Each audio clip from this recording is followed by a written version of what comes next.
Edniel Parosa po from DZRH. Sir, gaano katotoo na well, may mga kumakalat lang na messages or allegedly expression of dissatisfaction among current officials, particularly in the military, in the conduct or about the conduct of the current rotation resupply missions sa Ayungin Shoal, sir. Sa inyong tingin, sir, gaano ka effective yung current situation na ginagawa natin sa West Philippine Sea kasama yung transparency initiative ng pamahalaan, and gaano katotoo na may dissatisfaction among the ranks of at least yung mga military personnel natin? Thank you, sir. Well, may mga may mga protocols kasi na pinag-agreehan nila nung even nung Chinese Coast Guard, at saka yung SAPEC. Ang tingin ko, ang hindi lang naman siguro klaro sa nangyayari ngayon, yung rules of engagement. Dahil kung klaro lang din ito, hindi naman siguro mangyayari yung nangyari ng mga nagdaan na RORE, no? Diba? So, iklaro lang nila yung rules of engagement.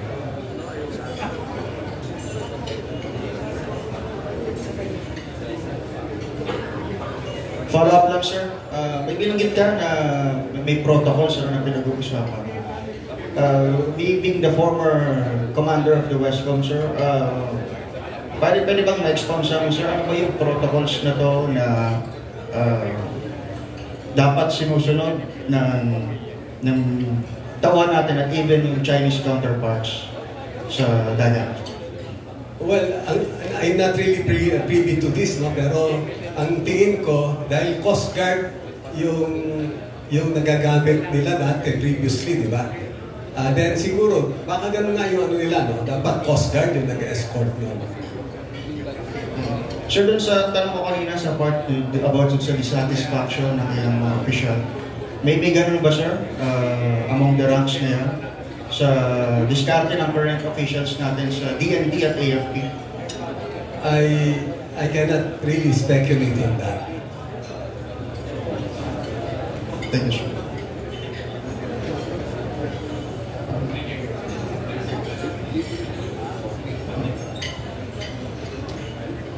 Sir, good morning. Mongo Alves po sa TV5. Actually, follow up ko sana po sa dissatisfaction din. Pero, sir, you're mentioning about the diplomacy na dapat ginagawa po dun sa issue on West Philippine Sea. After this pronouncement of yours, ano pong balak po ninyo? Especially you have a bunch of former military leaders now here in this hall. Well, ganun din yung kasi sa totoo lang, hindi namin province ba o hindi namin yung foreign policy kasi nasa taas lahat yan, diba? So ngayon, yun ang tinatahak natin na course, diba? Diplomacy. Kung tatanungin mo kami ng mga sundalo, iba sa amin gusto makipag-gera, pero hindi naman nila solusyon, diba? Napag-uusapan po ba ito sa hanay po ninyo ng mga former military leaders, yung bagay po na ito, yung issue po sa West Philippine Sea, what we're experiencing right now with the Chinese? Yeah, napapag-usapan dito, palagi sinasabi nila, yung West Philippine Sea na atin yan, dapat protektahan natin yan. Yun ang palagi napapag-usapan lang doon. Kung paano, yun ang ginagawa naman ng nasa taas kayo, no? Paano natin maprotektahan ang ating West Philippine Sea. Kasi sabi nga natin, ang laki ng resources pa na pwede ma-exploit, ma-explore, ma-harness natin para naman ang ekonomiya natin maaangat, diba? Kung mapapayagan tayo freely na mag-exploit, mag-explore, o ma-harness lahat itong resources dito sa West Philippine Sea. Yun ang palagi napabasa namin, no? Paano natin protektahan ang West Philippine Sea. Good morning, sir. Join from Remate. Speaking of Chinese po, kasi sa ngayon po maraming mga Chinese na nagkakaroon po ng Filipino certificate. Ano po yung magagawa natin pati sa mga kakutsaba po nila na magkaroon ng Filipino birth certificate. Yeah, samahan po ninyo ako sa Senado at ma-imbestigahan natin.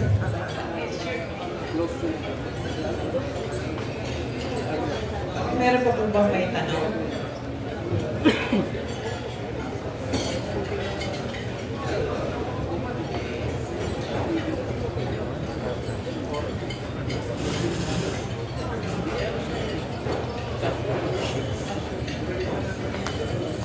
Good morning po, Colonel. I'm Rod Abad from Business Mirror. Kung paano po kayo manalo sa Senado po, given the chance na i-push na naman po ulit ng Senado at ng Kongreso ang Chacha, ano po ang magiging stand niyo? Are you for or against it po? With regards to charter change, ako po sang-ayon po na dapat amendahan yung ating constitution, no? Kaya lang, hindi ako pabor sa yung pirma on us, no? Mas pabor ako sa Constitutional Convention kung saan makakapili tayo ng ating talagang tunay na mga representatives. So yun, pabor ako sa pag-amenda ng Constitution.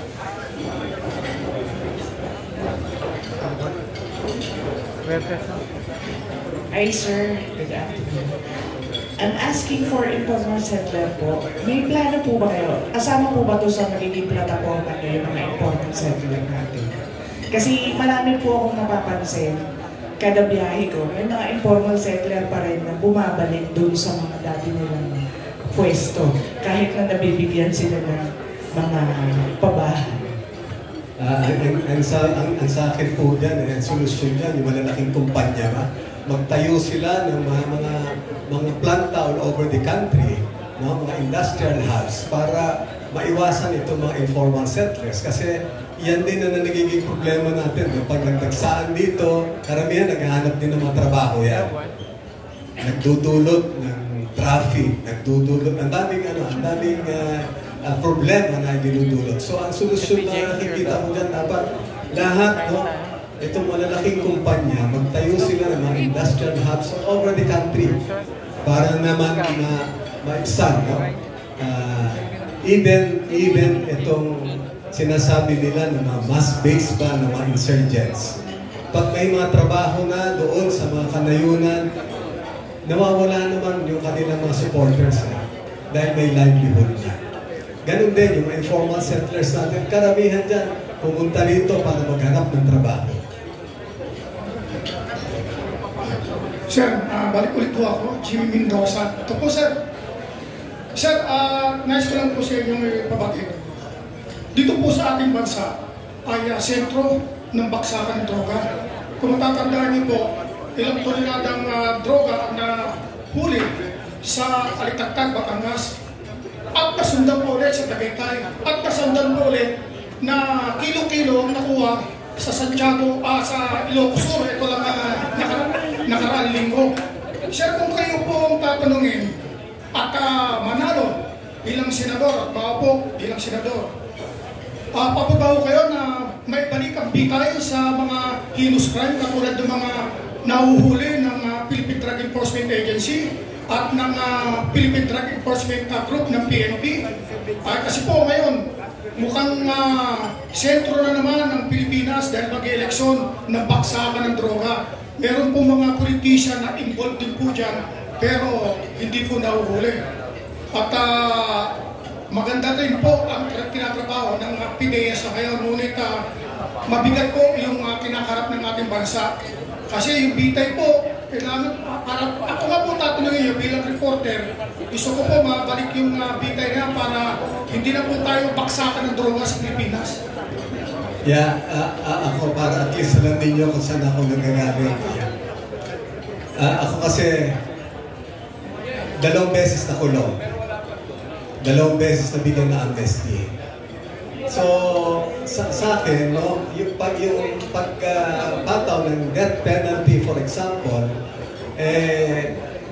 maging, tama ka, yung mga heinous crime, gaya ng kung naprobahan mo talaga na siya ang pinanggalingan ng droga na yan, meron tayong korte na pwede mag-decide naman, no? At meron din tayong kongreso na tatalakay niyan kung dapat ba ibalik ang death penalty. Ang sa akin nga, sabi ko, hanggat maaari lang, dun lang siguro sa mga heinous crime. Kasi meron naman mga crimes ba na pwedeng pagka na-serve mo na yung iyong sentensya, nagbago ka na. So, yeah. Meron pa po bang gustong magtanong? Magandang umaga po, Colonel Ariel Kerubin, soon to be our senator. Yeah, salamat po. By the way, ako po ay si Rosana Dizon from the Blessed Movement po under Team BBM kay Sir Herbert Martinez. By the way, may hawak po ako ng Maharlika Women Empowerment Worldwide, grupo ng mga kababaihan po. Speaking of kababaihan, I'm so happy na na-mention niyo po about Magna Carta ng mga kababaihan. Naisa batas na po, di ba? Pero napansin ko, parang wala naman nangyayari sa batas na yan. I do hope and pray na pag ikaw po ang nakaupo sa Senado, mabigyan mo ng karapatan at tama ang mga kababaihan. Most especially ang ating mga nanay na walang trabaho, the solo parent. Now, sana po kahit may edad na, mabigyan ng trabaho, tama po ba? Hanggang kaya po nila. Sana po, ikaw po ang makatulong sa mga kababaihan. Maraming salamat po. Yes, opo. Yun pong batas na sinasabi natin, no? Kung meron man batas po yan, every 5 years po kasi dapat i-revisit yan. At sabi nga nila, dapat yung batas, kaya may kongreso, dahil dapat yung batas natin is responsive sa ever-changing times, no? So, tama po kayo, no? At pagsamahan ninyo ako sa Senado, matignan natin yan. Yeah, salamat po. Salamat.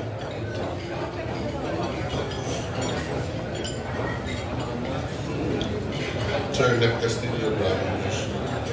Mga journalist kami, sir, may kasong libel. Kukulong kami sa criminal case. Anong stand nyo doon? Papakulong nyo kami o hindi criminalize nyo?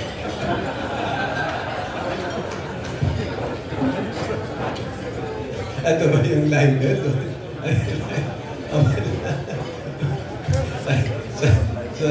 sa totoo lang, aminin ko na hindi natin kayang sagutin yung tanong mo, no? Pero pag nandun tayo, tignan natin. Ha? Sabi ko, subukan natin yung Ariel Kerubin.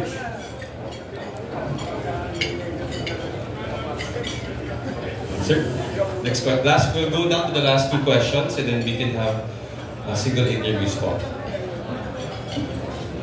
Good afternoon, Colonel. Na-notice ko kasi during elections, especially yung mga senators, malalapit sila sa mga botante.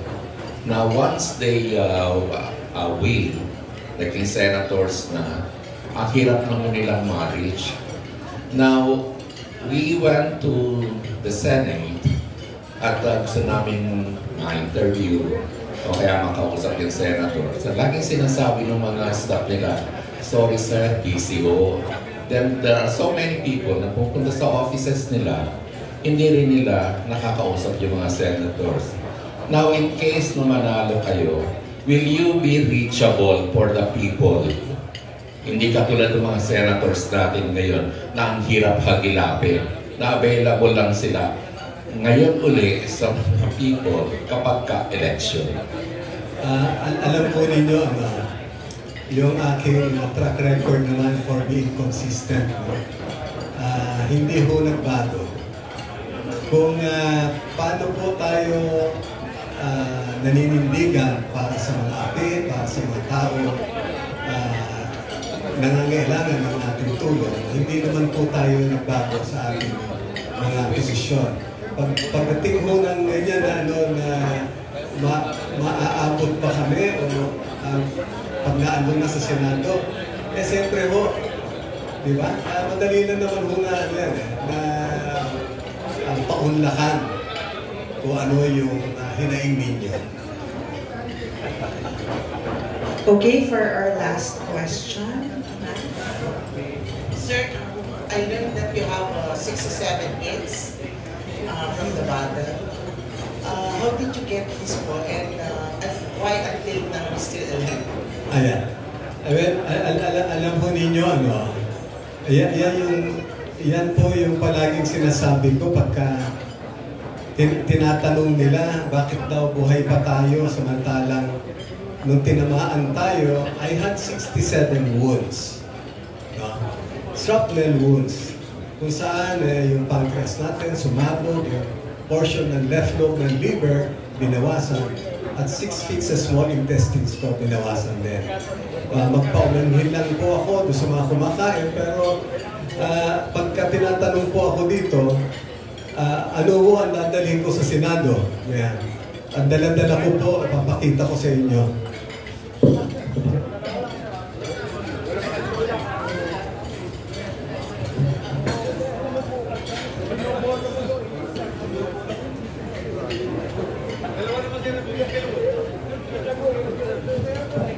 Marami po yan. Kaya sabi ko nga po,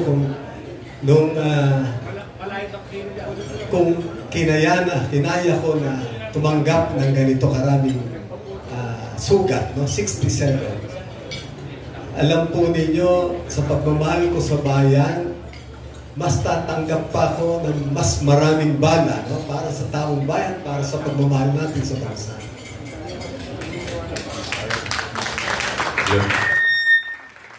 Thank you. That ends our press conference. A round of applause, please, for Colonel Ariel Kerwin. Maraming po salamat sa inyo. At gaya po na nasabi ko, I really thank God. Sa dami ho ninyo, hindi pala ako nag-iisa dito sa journey ko na to. Salamat po ulit. Alright, so thank you so much for joining us here today. A gathering of warriors, a call for unity and heroism. So right now, please enjoy your lunch. After for our friends in the media, if you do not have your press kit, please, on the way out, feel free to grab one of those for our radio and TV media partners here today.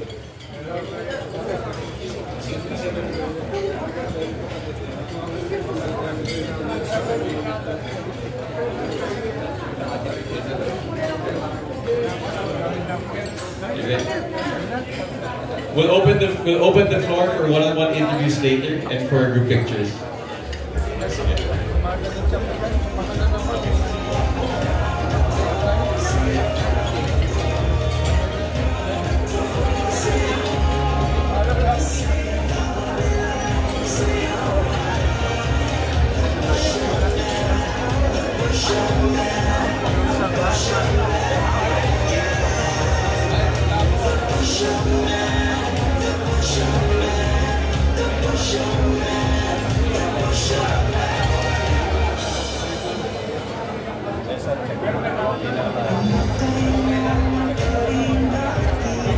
Sa isang bayan, kaya tuloy pa